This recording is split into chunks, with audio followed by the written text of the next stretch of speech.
Okay. Now, this is the end of Chapter 4 in the notes on Bevis for linear systems that arise from PDE, such as Poisson's equation, dealing with Krylov subspace methods. Now, Krylov subspace methods have appeared before for all of you, as they were covered in 610, but this will be a fresh look at them, and plus that was a while ago, so there's been plenty of time to forget. But also a chance to tie them into other iterative methods that I've already been covering in this chapter, and some of the issues that come up with regards to their use on PDEs. Okay. Okay. Now, if we have our system AX equals B, and we've already carried out some kind of preconditioning, so it's reasonable to assume in this case that A is hopefully somewhat close to identity. Then it's reasonable to use an iteration of this form, where you're updating the solution just by using a residual. And what I want to look at in this case is, since this iteration has such a simple form, it's actually reasonable to compute formulas for each of the iterates. And we can see what they look like and how what kind of pattern emerges in them. So if we assume an initial guess of 0, which is typical unless you have some advanced information about the solution, then we can just go ahead and substitute each iterate into this formula to get to residual, and then use that in this formula to get the new iterate. So that's what's carried out here. Just compute x1, x2, x3.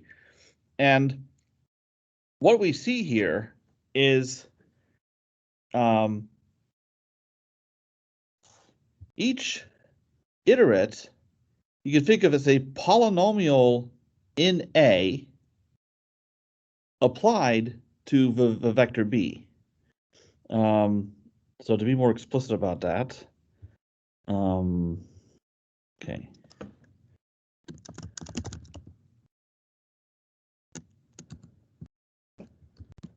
All right, so each xk is equal to some polynomial of degree k minus 1 of A applied to B.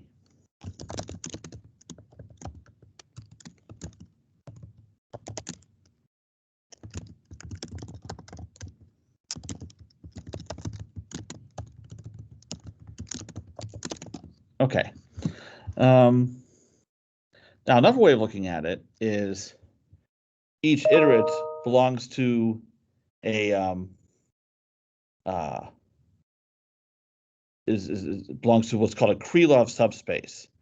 So a Krylov subspace, to refresh your memory, is a subspace that comes about from taking all linear combinations of first a vector B, which is a vector that generates the Krylov subspace.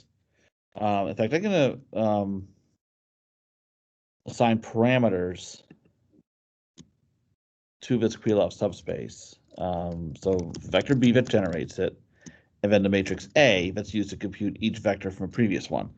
So you just keep applying A to the previous vector. So you have B, AB, A squared B, and so on, all the way up to k minus 1, because the subscript k here indicates the dimension of a Krylov subspace. So we need to have k vectors in this basis altogether. Okay. But going forward, I'm not going to include these parameters. I'll just call it capital K sub k, where a subscript indicates dimension. Because what's happening is this subspace consists of all polynomials of degree k minus 1 of A times B. So that's how we can see that each one of these iterates is in a Krylov subspace of the appropriate dimension. So since x3, for example, is a polynomial of degree 2 in A times B, there's a linear combination of B, AB, and A squared B. Therefore, it belongs to this three-dimensional Krylov subspace. All right. And based on what I've shown you previously about when an iteration of this form converges, so it's consistent with that theory that I had laid out before. If the eigenvalues of A are sufficiently close to 1, then this iteration is guaranteed to converge.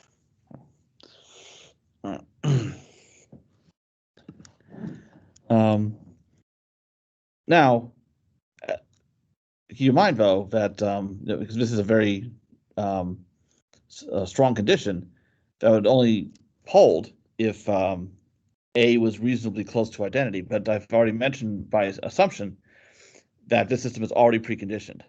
So if I were to consider more general systems, okay.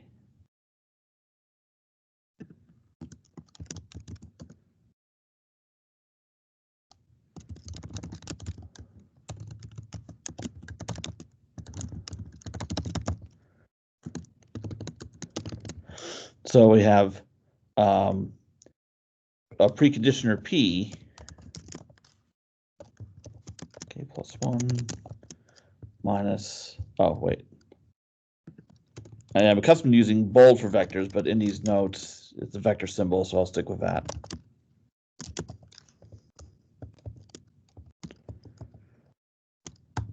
Okay, is equal to the residual. Top that. Something I do that starts the music app, the Apple Music app, and I really don't want to have that happen during class. Okay, so previously, for a right preconditioned system, the iteration ends up taking this form.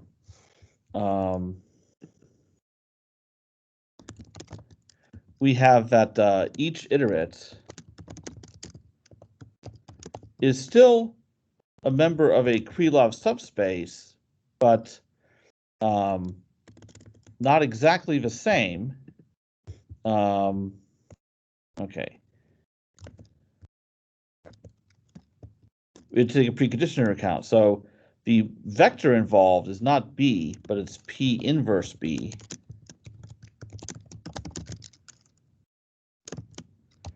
And the matrix involved, instead of being A, is P inverse A. So just multiply both items by P inverse, and it's still part of XK. It's still part of a k-dimensional Krylov subspace generated by V's. So therefore,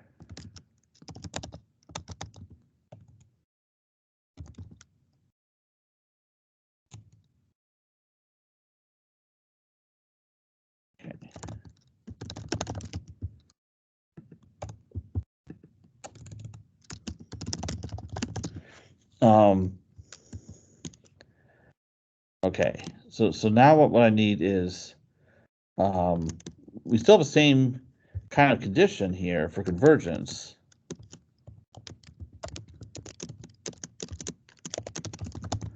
But lambda is not an eigenvalue of A.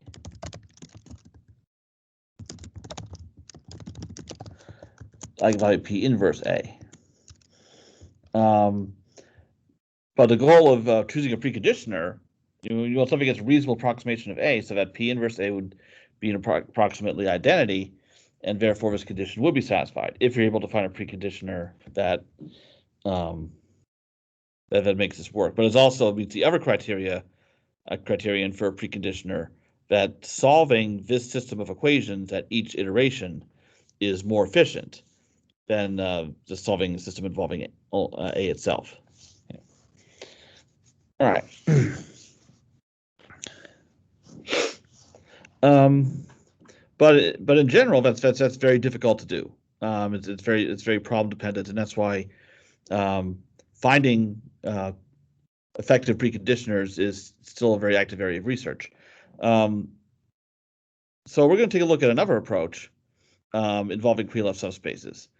So because this kind of iteration is an example of a stationary iterative method where we have a fixed point iteration going, but we don't have to proceed that way. What we can do instead is require that we're still going to require that each iterate xk belongs to a k-dimensional Krylov subspace, but we're going to reconsider which vector in this Krylov subspace we choose for xk according to some other criterion. Now, why are we investing so much in Krylov subspaces anyway? What's the big deal about Krylov subspaces? It's because they're easy to build.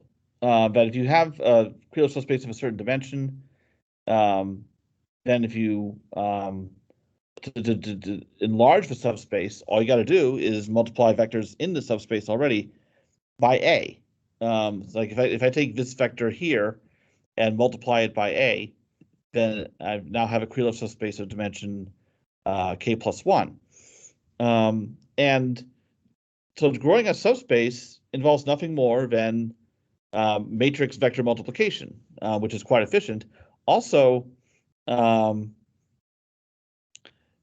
a case where the system AX equals B comes from a PDE, the matrix A is generally sparse, so matrix vector multiplication is even cheaper. If you have a n by n system, perhaps it's only order n work. For example, if A comes from a finite difference discretization of a PDE. Right. Yet another advantage of relying on matrix vector multiplication is that you don't even need A explicitly. Like you don't need to store it as a typical two-dimensional array. You could have a function that carries out matrix vector multiplication. So you have a function that takes a vector x as input and it returns a times x, computed however. So the iterative method that relies on matrix vector multiplication doesn't have to care how A is represented. It just needs a way of doing matrix vector products. Okay. So I'll make a note of one additional point here.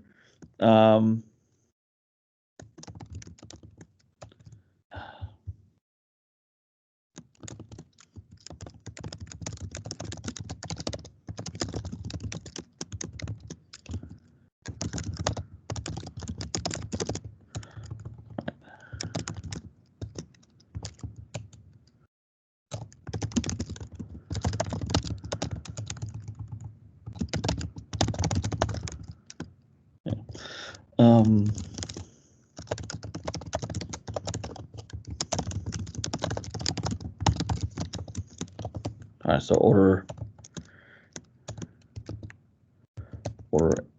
n operations if A is n by n. Okay. All right. Although I do want to make note of one exception to this sparsity of A.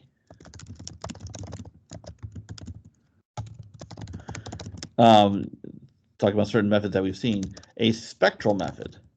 For example, you saw from, if you've worked on homework problem 4, it deals with a comparison of finite difference and Chebyshev. The differentiation matrix for Chebyshev case is a dense matrix, has mostly non-zero entries. So matrix vector multiplication would take order n squared operations in that case. But it's not necessarily a problem.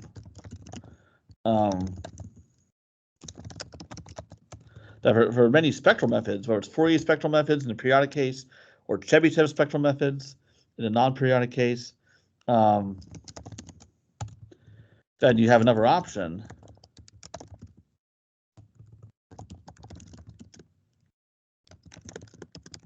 using the FFT, a fast Fourier transform. So then it's not as efficient necessarily.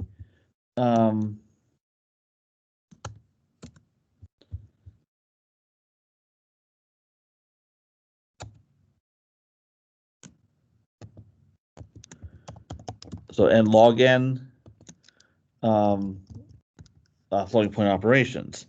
Now that's still not as good as order n, especially when n is particularly large. But you might have advantages of spectral methods that they can be so much more accurate for the type of problems for which spectral methods are suitable. Like for instance, when you have smooth solutions. Okay. So either way, so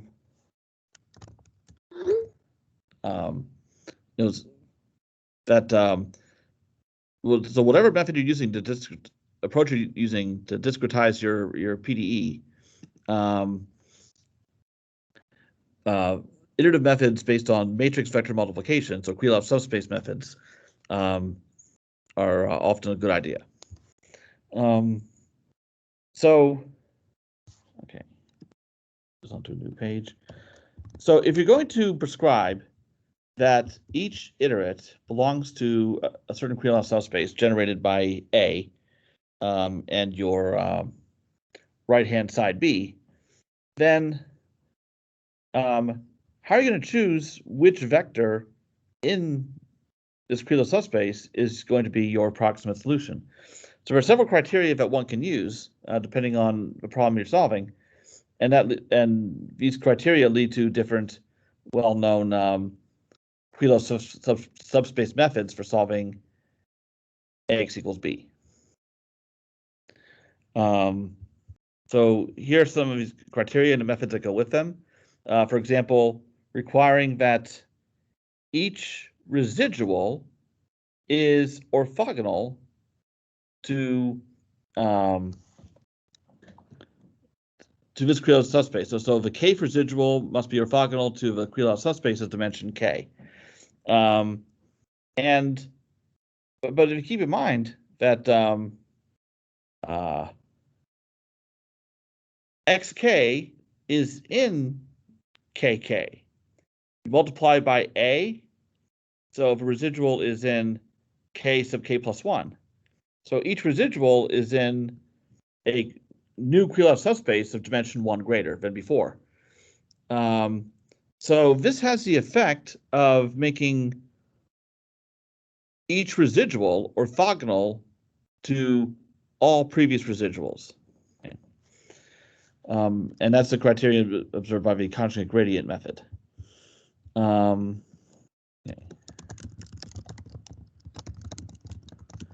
And this is, you can think of this as a fix to a simpler Krylov subspace method, the method of steepest descent. And all you can guarantee there is that each residual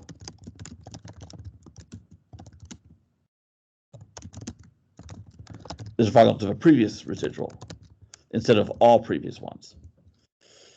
Okay. Okay. I'm actually showing down below why, like proving that each residual is orthogonal to previous residuals, but I thought I'd make that point anyway because it's such an important feature of this method. Okay. Another option is to make a residual as small as possible, which makes sense because if you have the exact solution, the residual will be 0. So these methods, minimum residual method for symmetric matrices. Okay.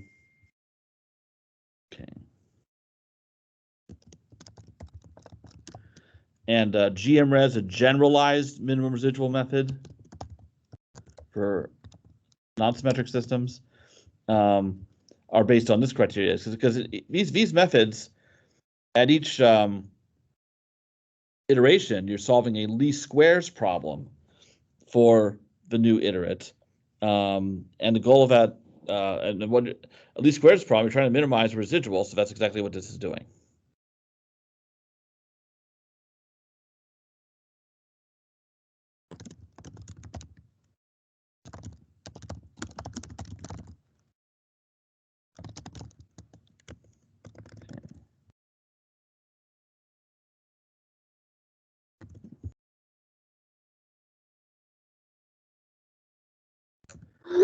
Okay.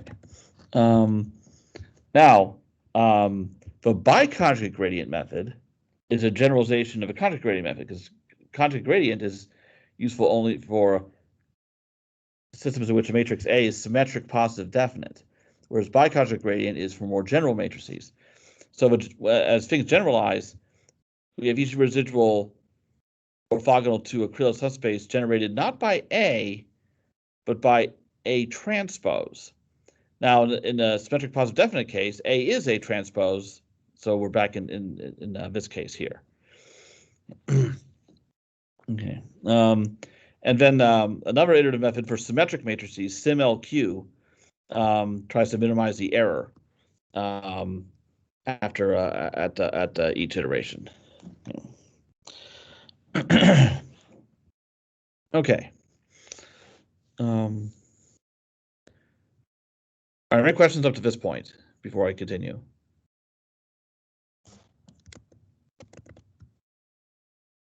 I see we had just about everybody else show up in the meantime. Good deal. So I hadn't looked at the Teams window in all this time.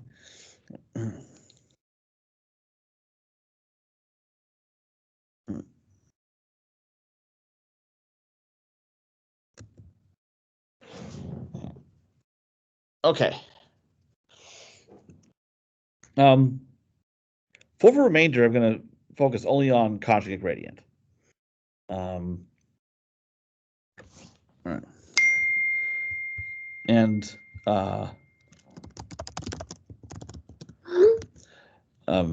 as I mentioned, matrix A has to be symmetric, positive, definite for that. So if we take a look at each residual, it's computed from a previous iterate, xk. So this is required to be in a k-dimensional Krylov subspace. You multiply that by A, this vector is now in the next Krylov subspace, k plus 1. B is the first vector in any of these Krylov subspaces, because we see that the Krylov subspace is defined this way, span of B, A, B, etc. So every Krylov subspace generated by B contains B itself. So that's why this residual belongs to the next Krylov subspace, k plus 1. But if Rk is orthogonal to kk, but it belongs to k sub k plus 1, then this gives us an easy way to describe a residual if we have an orthonormal basis for each Krylov subspace. Because if I extend this orthonormal basis to tack on qk plus 1, well, Rk must be orthogonal to all of these because they span kk. But if Rk is in the subspace that contains all of it, that's spanned by all of these, as well as qk plus 1, the only way that's possible is if Rk is a multiple of qk plus 1.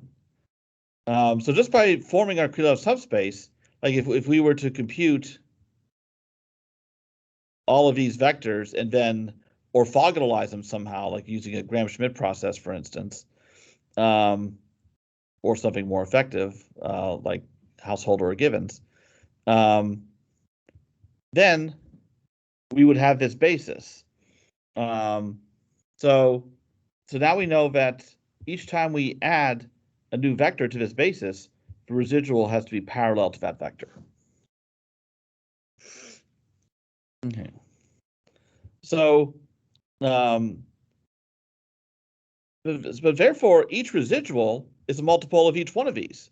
So really what we have here, these are the normalized residuals.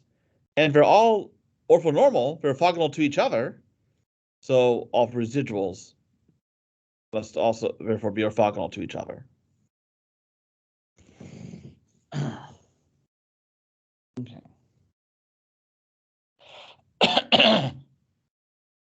All right. So, so this requirement of each residual being orthogonal to the previous Krylov subspace makes all the residuals orthogonal. So a big improvement over what we have in steepest descent. Okay.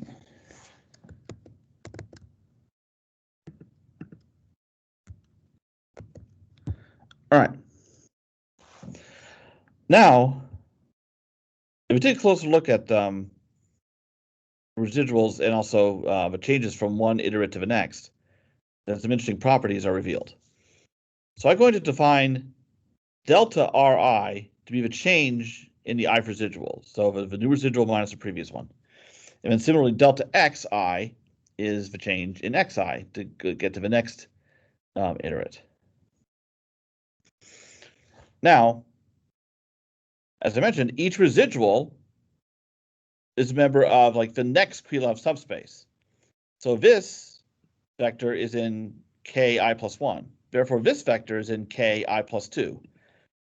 So this linear combination belongs to this Krylov subspace. Oh, you know what? That statement is wrong.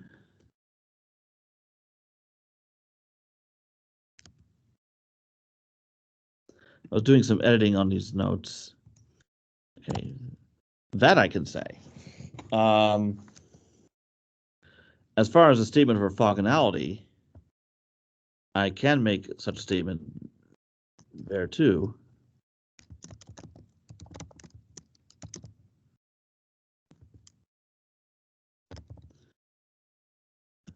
All right, so it is orthogonal. So this residual is orthogonal to ki plus 1.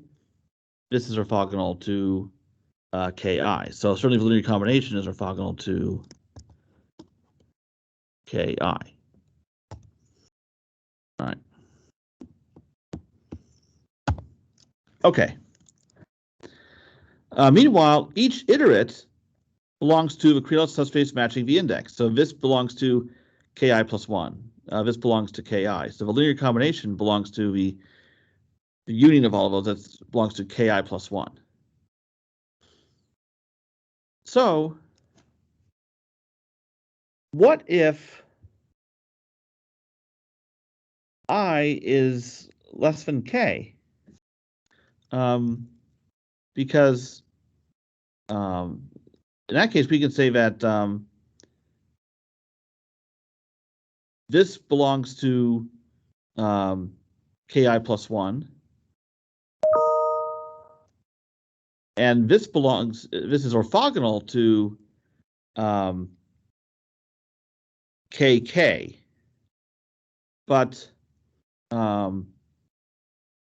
if I is less than k, then ki plus 1 is contained within kk. I'll write that down here.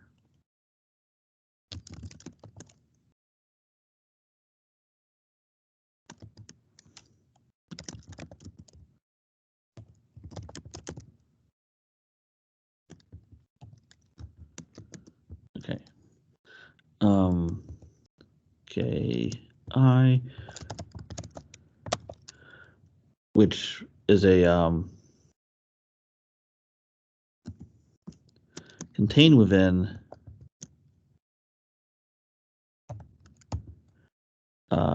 kk.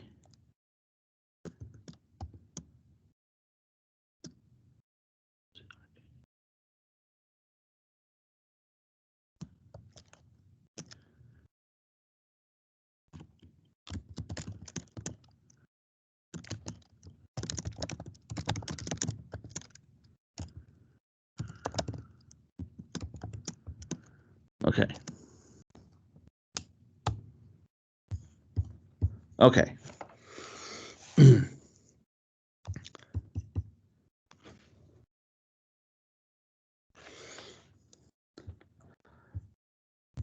Okay, so this change in x is orthogonal to, or I should say, each change of residuals is orthogonal to all previous changes in the x's. Now, what we can get from that is, because there's also a relationship between a change in residual and a change in x. So if I write out what these are of these residuals, then if I simplify this, then I get minus a times the change in x that has the same index. So now what I can do is I can take this and substitute it in here for delta RK. And now I get this relationship, that changes in x with different indices they're not orthogonal because there's a sitting here, but they are a orthogonal, which is also known as a conjugate. And that is part of what leads to the name of a method of a conjugate gradient. Okay. So this is why I went through all of this to arrive at this conclusion, that it shows that the change from each iterative in x1, all those changes are quite linear, are quite independent of one another, like linearly independent. Now, the ideal kind of linear independence is, of course, orthogonality. And if A is well preconditioned, so A is hopefully a good approximation of identity, then these are nearly orthogonal in the usual sense. But what we do have is at least this A orthogonality. So unlike steepest descent, where you're going over the same territory again and again, each residual is orthogonal to the previous one, but you don't know anything about prior steps. It doesn't have any memory. At least in this case, we know that as the iteration proceeds, we're always covering new territory. Okay. So,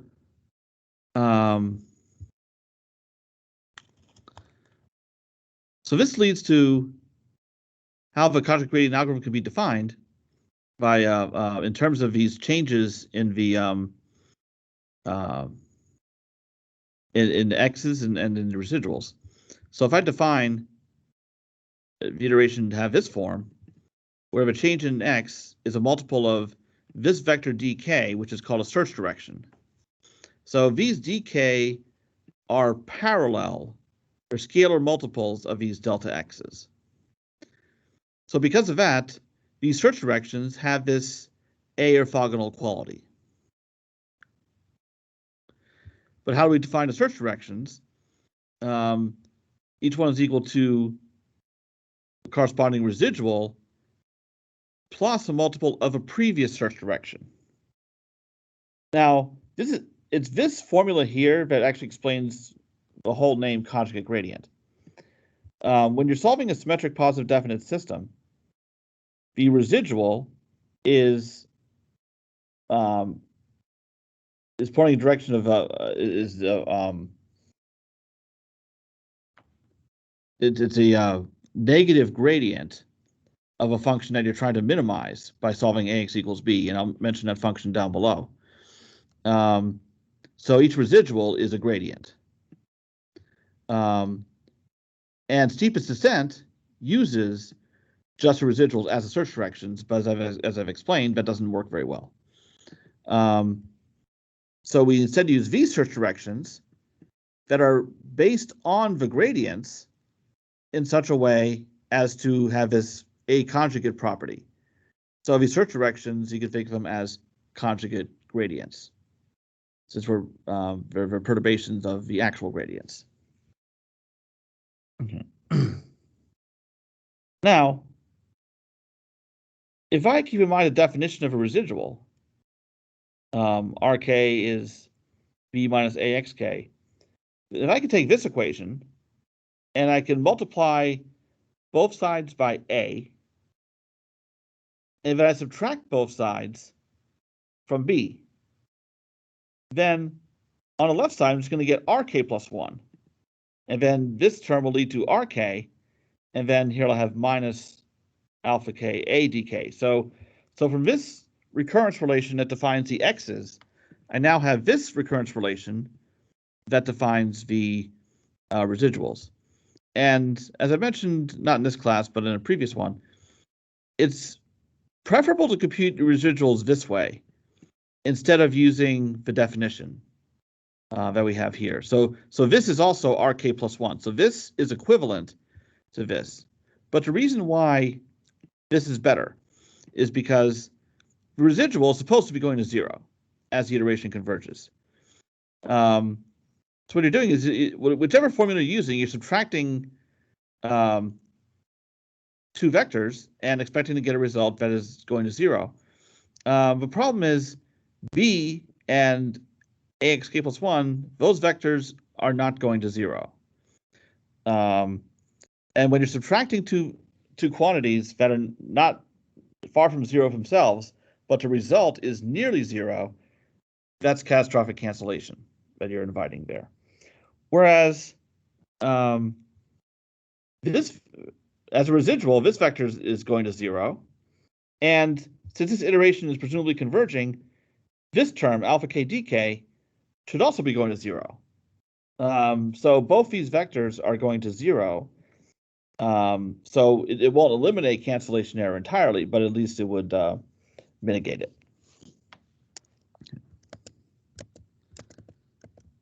Okay. So if we're prescribing at each iterate xk is of this form, and search directions are expressed using this formula, everything's determined by these scaling constants, the alphas and betas. So we need a way of getting them.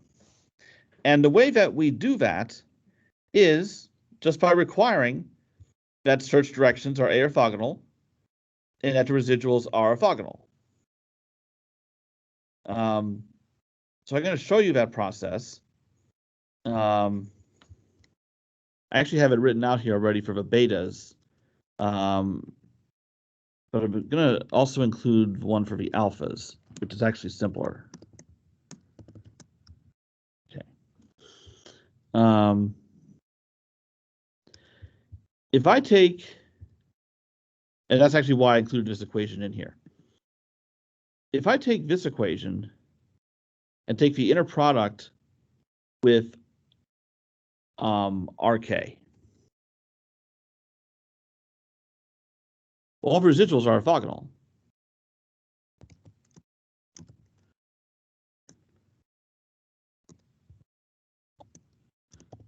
So RK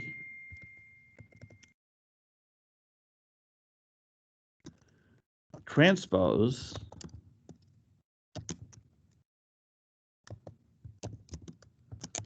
RK plus 1, that has to be 0. So that's what I get when I take the inner product of both sides of RK. The left side will be 0. And then on the right side, I'll have RK transpose RK minus alpha K RK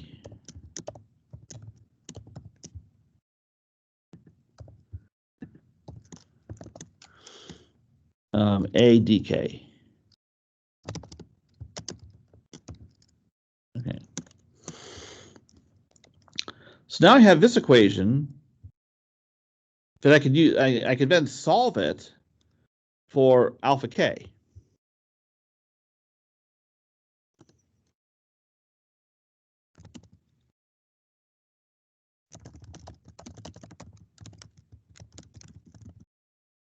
Okay. So I'll just rearrange and solve. So alpha K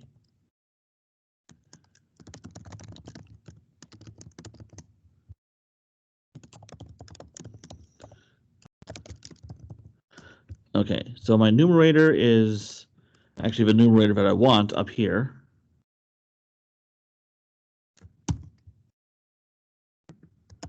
Okay. And then the denominator is what I'll have over here.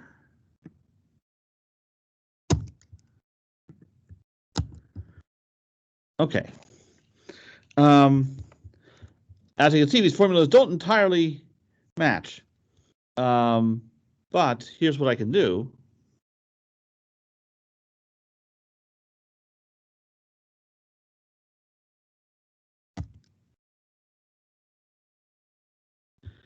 Is if I keep in mind this formula right here, RK is equal to DK minus this term.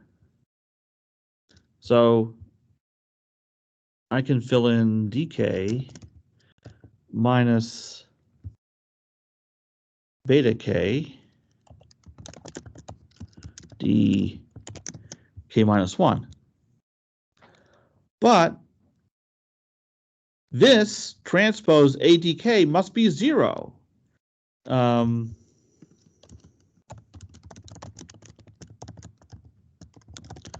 So because of the orthogonality of the search directions,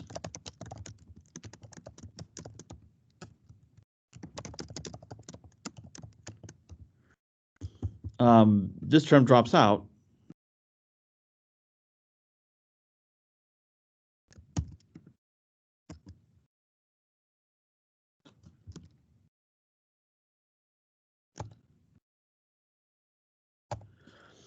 And we're left with the formula that you see here.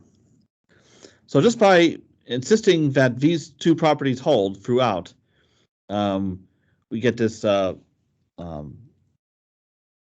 simple formula for alpha k. And because A is symmetric positive definite, any expression of this form, oops, I forgot my vector symbol. Actually, forgot several of them. Okay. It's guaranteed to be strictly positive. All right. Questions about how alpha k was arrived at?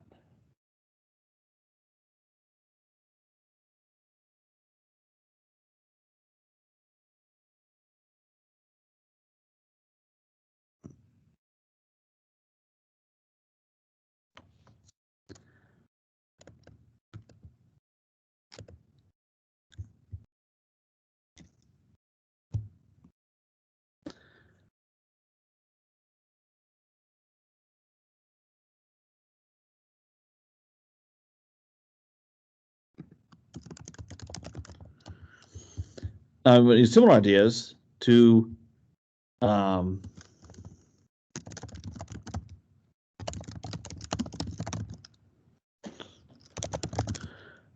get a formula for betas.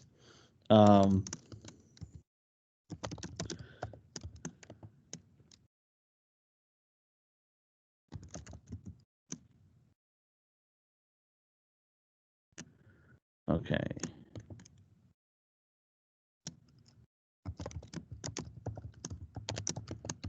So what I do in this case is I start with this equation, and I take the inner product of this equation, both sides, with A dk minus 1.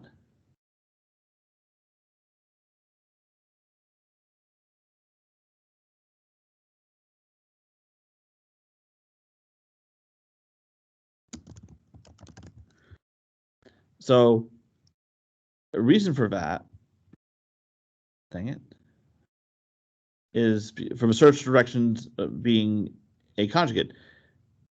If I take the inner product of this with A dk minus 1, then I have dk minus 1 transpose A dk, which must be 0.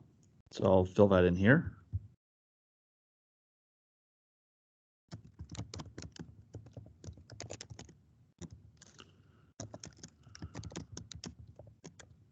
Okay. And now from a right side of that equation, the RK was here before, and then we had this here before. So now I have this equation set this set equal to 0 that I can now solve like before, rearrange it just to isolate beta k.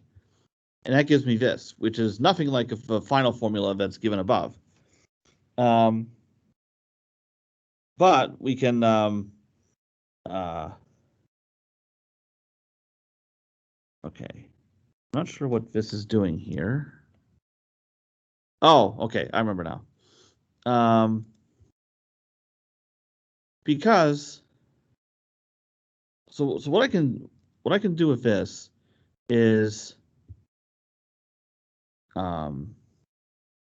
shoot, I'd written this up during the hour before class, and now I've already forgotten what it was. So this ADK minus 1,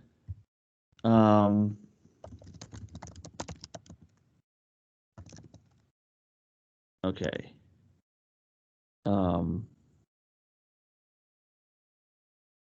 A dk minus 1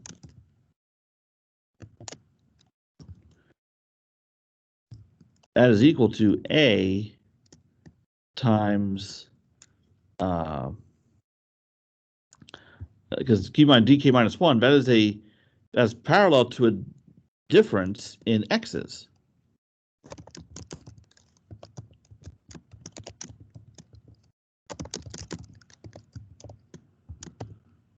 Okay. Because notice xk plus 1 is equal minus xk is equal to alpha k dk.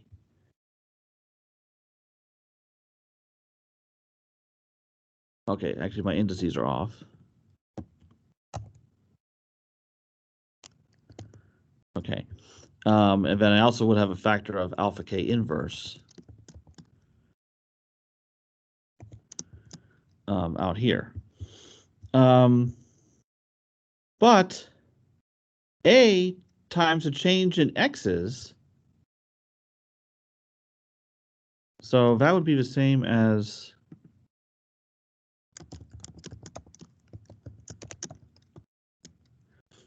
delta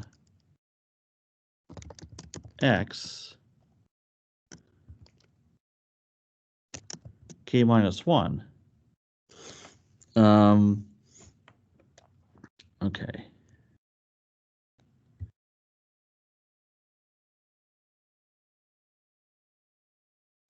And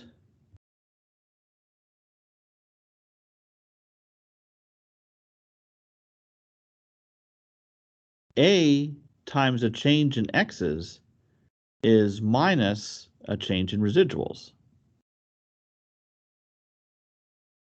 So if I use that relationship down here, okay.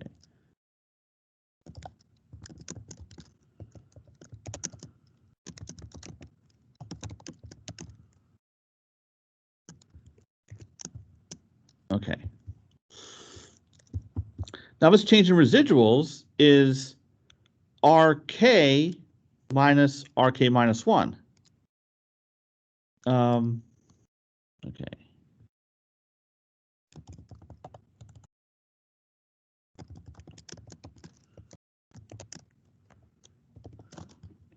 I'm gonna run out of room.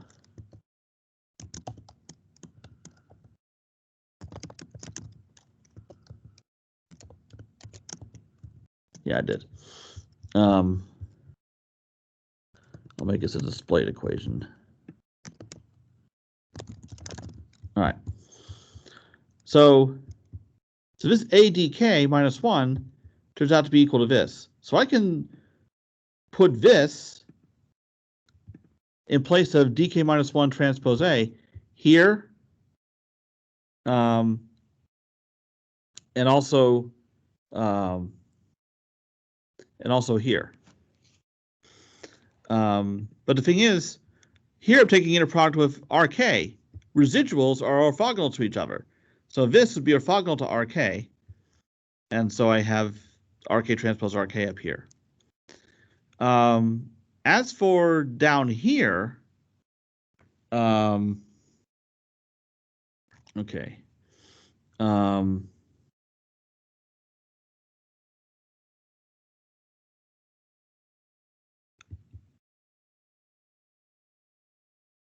Each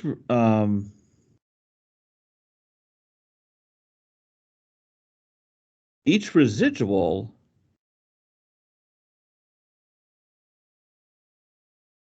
Rk is orthogonal to dk minus 1, and that comes from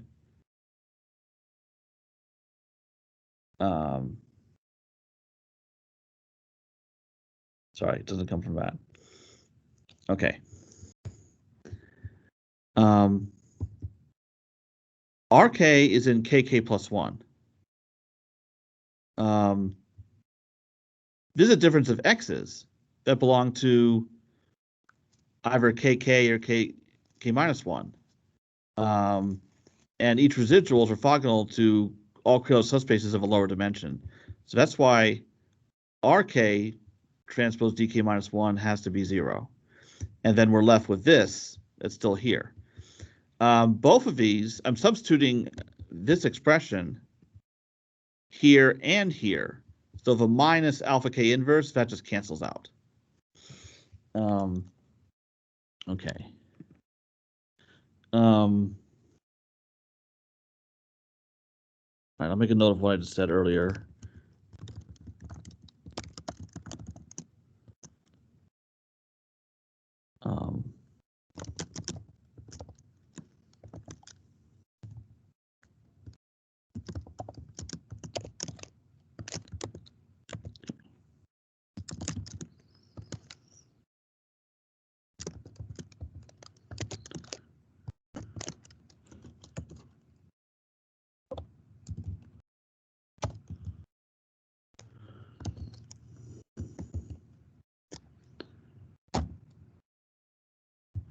Okay, actually what I can say, it's a stronger statement.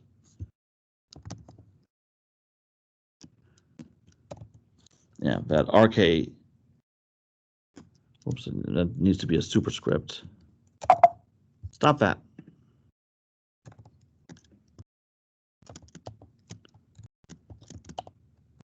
Okay, so Rk is orthogonal to kk, as mentioned quite some time ago. And this is a difference of xk and xk minus 1. Both of those belong to kk. So that's why Rk transpose dk minus 1 must be 0. So now we're left with this. The numerator is in the form that we want. As for denominator, I can rewrite dk minus 1 using its definition, which gives me this. But again, each residual is orthogonal to all previous search directions, so that's why this transpose this also goes away. So now we're just left with this. It's a lot of work to obtain these final formulas for the alphas and the betas, but there's one thing that's well worth pointing out.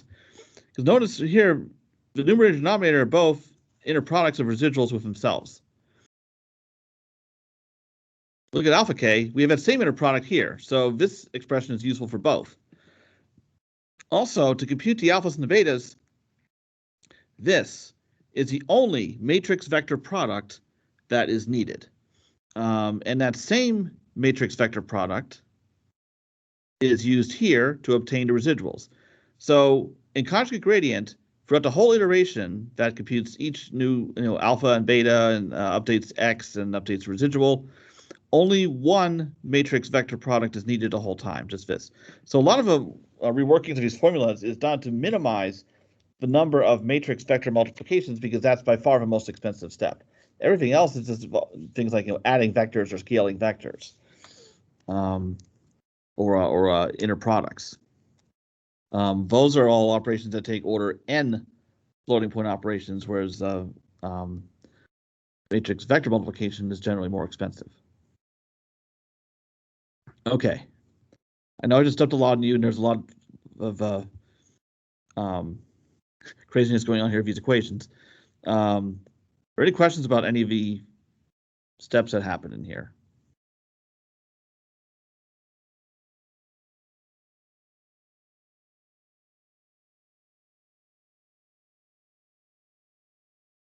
Or everybody's like, please, can this be over now?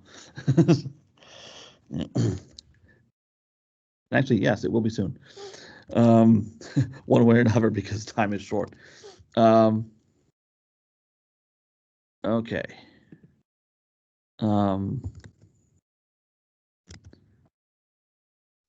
All right. Now, the solution of AX equals B actually minimizes this function, 1/2 x transpose AX minus x transpose B, which is actually used to derive steepest descent, because the gradient of this function is AX minus B. So, okay, so I'll make a note of that here too.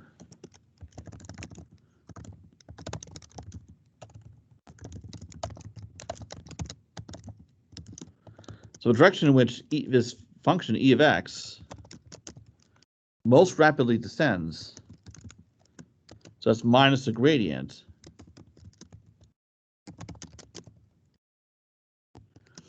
but that's just a residual. Okay. So that's why we're dealing with residuals, which are gradients of this function, but then just making them conjugate, thus conjugate gradients. So because of all the orthogonality relations that we have here, like each residual being orthogonal to Krylov subspace of lower dimension, at some point, the residual has to be orthogonal to the entire space. Therefore, residual has to be 0. In other words, convergence is guaranteed, at least in exact arithmetic, after n iterations, but rounding error can throw that off. So technically, conjugate gradient is not real so much an iterative method as you can think of it as a direct method, because it's guaranteed to terminate. Whereas typical iterative methods are ones that would run forever. The error is going to 0, but it will never actually get there. You just try to make it as small as you want.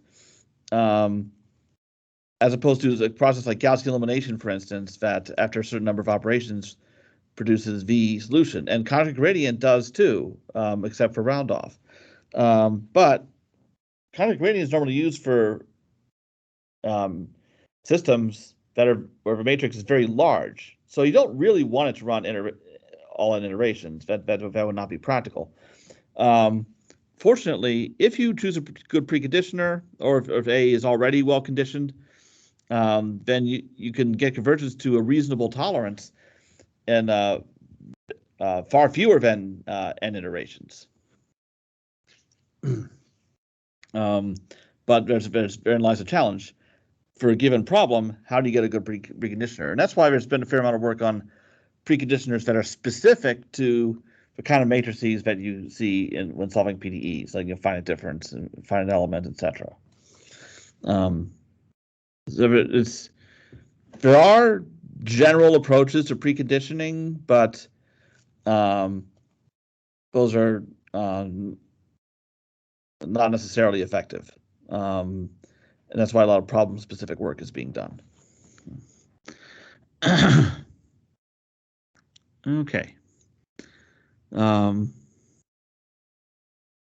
So now I'm going to come to the end of these notes. There's time for questions about anything such as homework.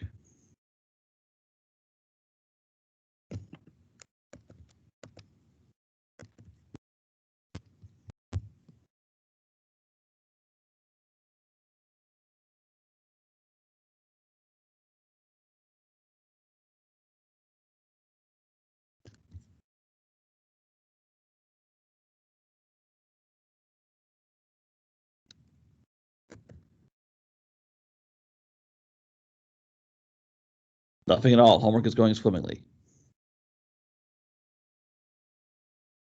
Okay, obviously I know better, but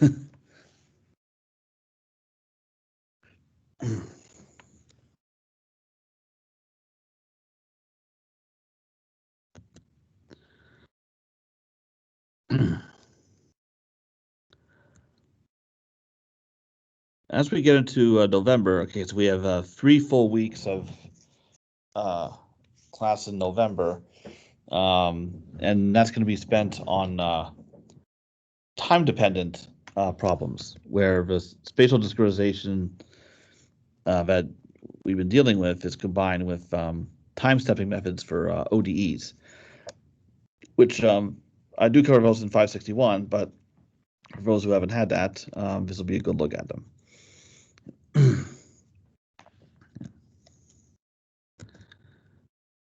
All right. Last call for homework questions of any kind.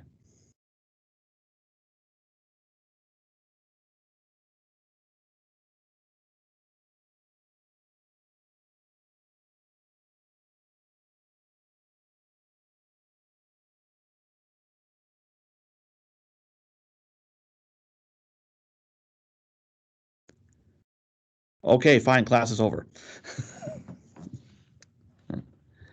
But if you are having trouble with any of the homework problems, if you don't feel like asking in class, that's fine. But do ask sometime.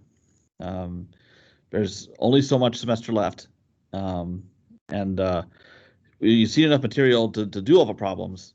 Now I covered multi-grid last time, but and some of you made a good amount of headway, but everyone has significant progress still to be made. So I'm hoping we won't have craziness at the end of a semester. Or okay, of course we will, but let's try to contain that.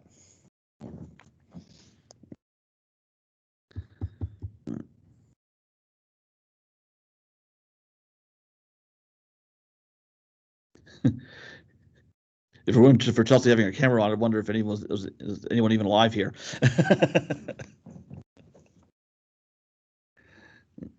Okay, scram.